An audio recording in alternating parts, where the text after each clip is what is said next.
Saya pertama dapat temannya gitu ya, bertanya apa maksudnya nih gitu ya, post holiday blues. Ternyata itu eh, kalau kita mengartikan atau ingin tahu artinya ternyata itu adalah post kan setelah gitu ya, holiday liburan, blues ya rasa murung, rasa sedih atau rasa tidak senang gitu ya. Jadi artinya kalau secara kasat mata eh, perasaan yang tidak senang setelah masa liburan gitu ya. Nah tentu kita semua kan senang dong liburan, kalau bisa ya healing lah gitu ya, ada yang healing tipis-tipis, ada yang liburan panjang, setiap kita beda-beda gitu ya. Nah sekarang kita coba masuk ke pengertiannya dulu ya. Oke. Jadi apa itu pengertian post holiday blues adalah perasaan sedih, hampa atau kurang semangat yang biasanya muncul setelah masa liburan atau momen menyenangkan berakhir gitu ya. Biasanya memang setiap kita ketika ingin liburan itu semangatnya menggebu-gebu gitu ya, semangat, wah ingin menikmati hal-hal yang baru gitu ya, ingin melihat sesuatu yang baru gitu ya, yang belum pernah dirasakan, atau ingin keluar dari rasa rutinitas setiap hari gitu ya, yang mungkin karena sudah rutinitas menjadi merasa membosankan gitu ya. Ketika ada kesempatan untuk liburan, wah itu rasanya bangga sekali, sukacita sekali gitu ya.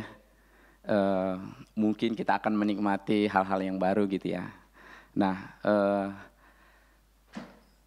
di dalam liburan itu, ketika kita bisa membawa diri, harusnya post holiday blues tidak terjadi gitu ya.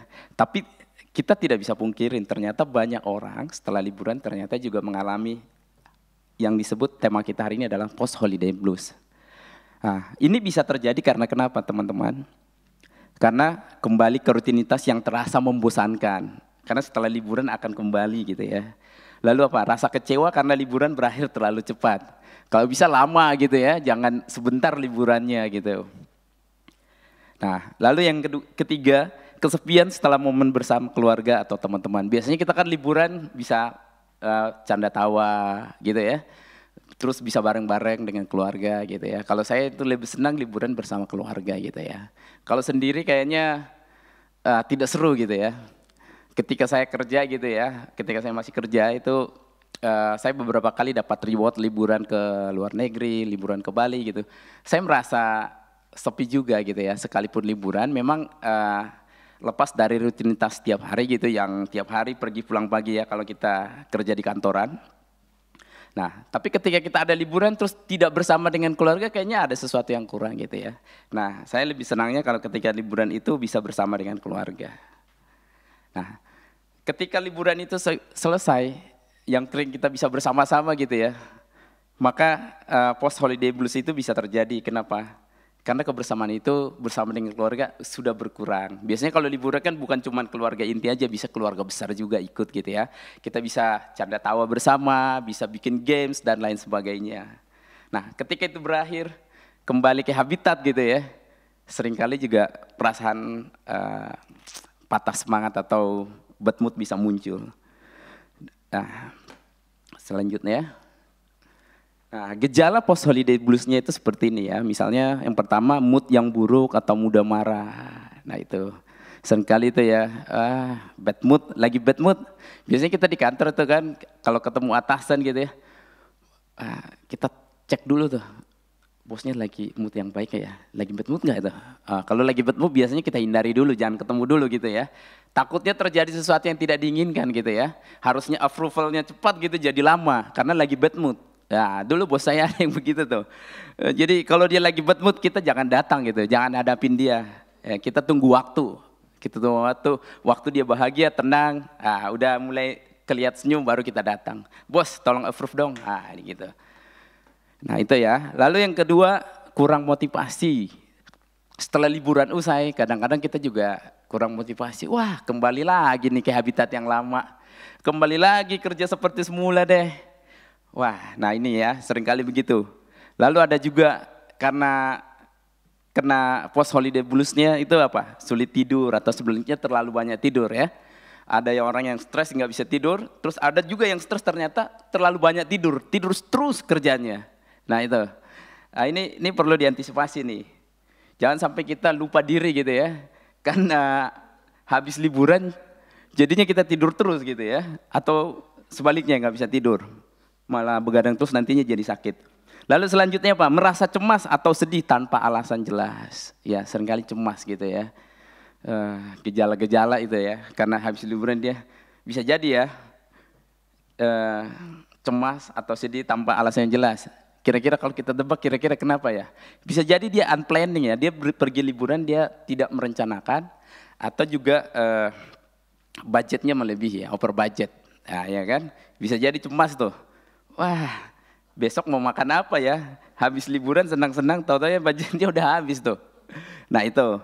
Jadi biasanya bisa terjadi begitu ya. Seringkali juga orang yang liburan bisa over budget. Padahal harusnya kita ketika mau liburan harus sudah direncanakan dengan baik. Oke, lalu sekarang kita masuk ke cara mengatasi. Nah, jadi hari ini firman Tuhan sengaja saya masukkan di ada 5 step, ada 5 langkah untuk mengatasi post holiday bluesnya. Nah, 5-5-nya saya cantumkan firman Tuhannya. Yang pertama adalah, ini belum maju ya. Oke, yang pertama adalah kita harus bersyukur atas setiap musim hidup. Seperti di 1 Tesalonika 5 ayat 18, mengucap syukurlah dalam segala hal, sebab itulah yang dikehendaki Allah di dalam Kristus Yesus bagi kamu. Ya, nah ini kita harus sadar gitu ya. Saya tulis di situ, meskipun masa liburan telah selesai, tetaplah bersyukur atas waktu yang Tuhan telah izinkan untuk dinikmati gitu ya. Mungkin kita bisa liburan, dan kita juga harus menyadari bahwa itu adalah anugerah dari Tuhan. Ketika kita liburan, kita bisa menikmati sesuatu yang indah, sesuatu yang baru. Kita juga menyadari bahwa itu adalah anugerah Tuhan ya. Misalnya kita bisa liburan ke Bali atau ke tempat lain yang indah-indah, atau yang teman-teman mungkin bisa ke Sukabumi, situ gunung atau situ gantung ya, atau jembatan yang terbesar lain, melihat sesuatu yang indah, pohon-pohon yang indah, itu kan ciptaan Tuhan juga. Harusnya kita bisa menikmati itu. Nah, kita bersyukur betapa baiknya Tuhan bisa mengizinkan kita untuk boleh menikmati apa yang Tuhan percayakan atas hidup kita. Sehingga sekalipun masa libur usai, harusnya kita tetap bisa menikmati Tuhan di dalam hidup kita. Selanjutnya, yang kedua adalah fokus pada hal-hal yang positif dan membangun. Di Filipi 4 ayat 8. Jadi akhirnya saudara-saudara, semua yang benar, semua yang mulia, semua yang adil, semua yang suci, semua yang manis, semua yang sedap didengar, semua yang disebut kebajikan dan patut dipuji, pikirkanlah semuanya itu. Nah itu harusnya mungkin ya kita let's say ya over budget, atau sesuatu yang terjadi yang tidak inginkan kita terjadi selama masa liburan. Tapi ingat, kita harus berpikir yang baik, ya kan? Jangan sampai berpikir yang akhirnya membuat kita menjadi tidak berpengharapan di dalam Tuhan. Gitu ya. Harusnya ketika kita bisa menikmati anugerah untuk bisa berlibur, kita pun bisa berpikir hal yang baik di dalam sana. Betapa baiknya Tuhan untuk boleh mengizinkan kita menikmati anugerah Tuhan lewat masa liburan misalnya. Setelah selesai liburan, harusnya kita bisa berpikir positif. Baiknya Tuhan ya, boleh mengizinkan saya boleh menikmati suatu daerah tertentu. Ya, mungkin saya harus spend much money gitu ya, tapi saya menikmati sesuatu. Bisa melihat kebaikan Tuhan, bisa melihat pertolongan Tuhan di masa liburan. Teman-teman mungkin pernah dengar berita juga ya, ketika orang liburan ternyata sesuatu hal buruk bisa terjadi. Tapi ketika kita bisa menikmati, bisa liburan dan bisa kembali lagi kepada rutinitas, itu pun adalah anugerah Tuhan. Sehingga harusnya kita membangun sesuatu yang baik, sesuatu yang adil, sesuatu yang manis, yang benar, yang suci. Itu yang harusnya kita pikirkan. Sehingga kita fokus untuk membangun diri kita, supaya kita terhindar dari post holiday blues ini. Lalu selanjutnya yang ketiga. Yang ketiga adalah percaya bahwa Tuhan menyertai dalam setiap musim, gitu ya. Baik liburan, baik bekerja, baik mengalami sesuatu yang lainnya misalnya. Saya percaya bahwa Tuhan ada di sana, gitu ya. Itulah harusnya iman kita sebagai orang percaya. Seperti di Pengkhotbah 3 ayat 1. Untuk segala sesuatu ada masanya. Untuk apapun di bawah langit ada waktunya. Nggak mungkin kita liburan terus kan? Masa liburan terus nggak bermanfaat dong kita. Ya kan misalnya. Nggak beraktivitas, nggak membawa dampak sesuatu yang berarti di dalam hidup ya kan. Jadi ya hidup ini kan harus balance ya. Kalau kami ketika kerja itu ada namanya balance of life gitu ya. Ya bekerja harus ya. Liburan juga boleh gitu ya, tapi ada waktunya semua, ada masanya. Nggak bisa kita minta izin sama bos gitu ya. Saya nggak mau masuk selama 2 bulan atau 3 bulan, nggak bisa. Terus kita dapat gaji tanpa bekerja gitu kan nggak boleh. Firman Tuhan bilang apa? Ya orang yang tidak bekerja nggak boleh makan gitu ya. Jadi segala sesuatu ada waktunya. Nah itu kita harus menyadari itu dan kita harus boleh melihat bahwa ketika kita bisa menikmati masa libur ya. Kita menyadari karena memang ada waktunya yang Tuhan berikan, anugerahkan buat kita semua. Lalu selanjutnya yang keempat. Yang keempat adalah kembali pada tujuan dan panggilan hidup. Ya, seperti yang di Kolose 3 ayat 23. Apapun juga yang kamu perbuat, perbuatlah dengan segenap hati seperti untuk Tuhan dan bukan untuk manusia. Nah, saat kembali ke rutinitas, lakukanlah semuanya dengan semangat baru. Karena itu juga bagian dari ibadah kita kepada Tuhan. Nah itu setelah liburan, jangan malas-malas. Harusnya tambah semangat gitu ya. Tambah, apa dibilangnya ya. Energize ya. Atau ada semangat baru, ada energi baru gitu ya.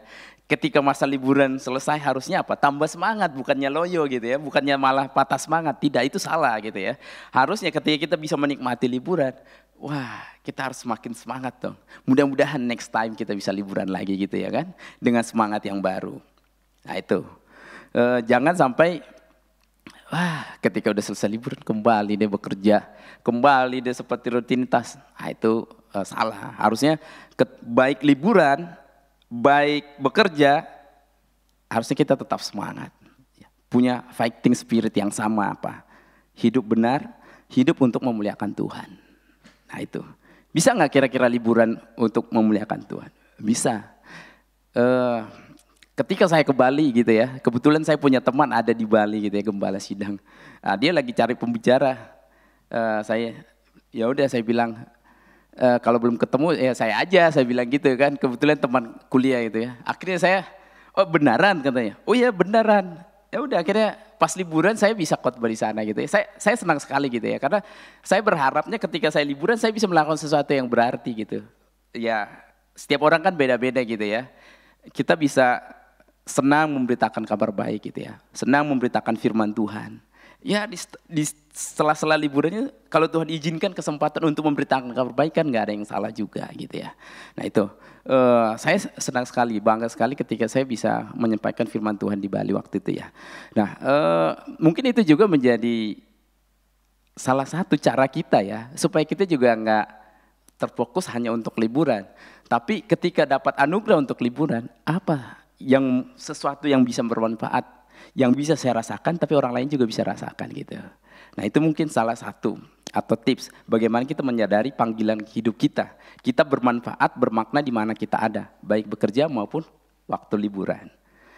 Oke, selanjutnya yang kelima adalah yang terakhir. Yang terakhir, percaya kepada Tuhan dengan segenap hatimu. Nah itu, ini penting. Kenapa teman-teman?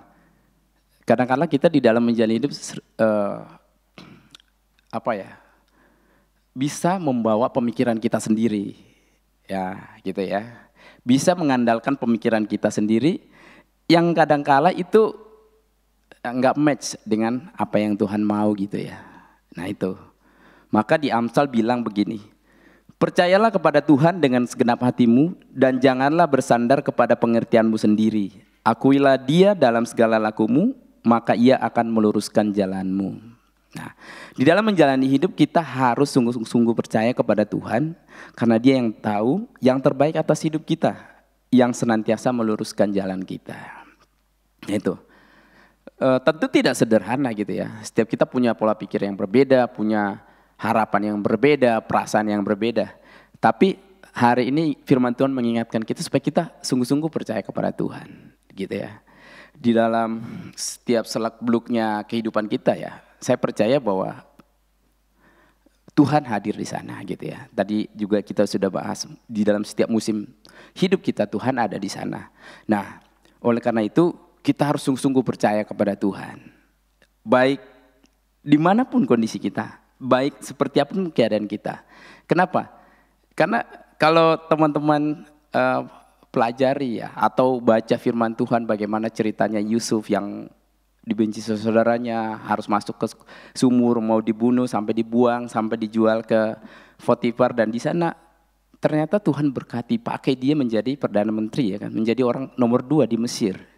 Nah, ketika saudara-saudaranya datang, karena dia kan dipercaya untuk mengatur perekonomian lah gitu ya, terjadi 7 tahun kelaparan dan 7 tahun kelimpahan. Pertama kelimpahan dulu, habis itu kelaparan. Nah, ketika terjadi kelaparan kan saudara-saudaranya datang ke Mesir. Ternyata Yusuf bisa berkata begini kepada saudara-saudaranya, kamu memang merencanakan atau mereka-reka yang jahat terhadapku, tapi Tuhan merencanakan yang baik. Nah, kenapa? Karena dia percaya sama Tuhan. Makanya betapa pentingnya kita harus sungguh-sungguh percaya kepada Tuhan di dalam setiap keadaan hidup kita. Percaya kepada Tuhan dengan segenap hati.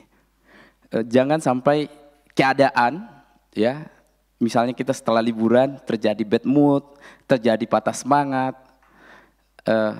terus kita lupa Tuhan gitu, tidak percaya kepada Tuhan lagi. Nah, itu salah.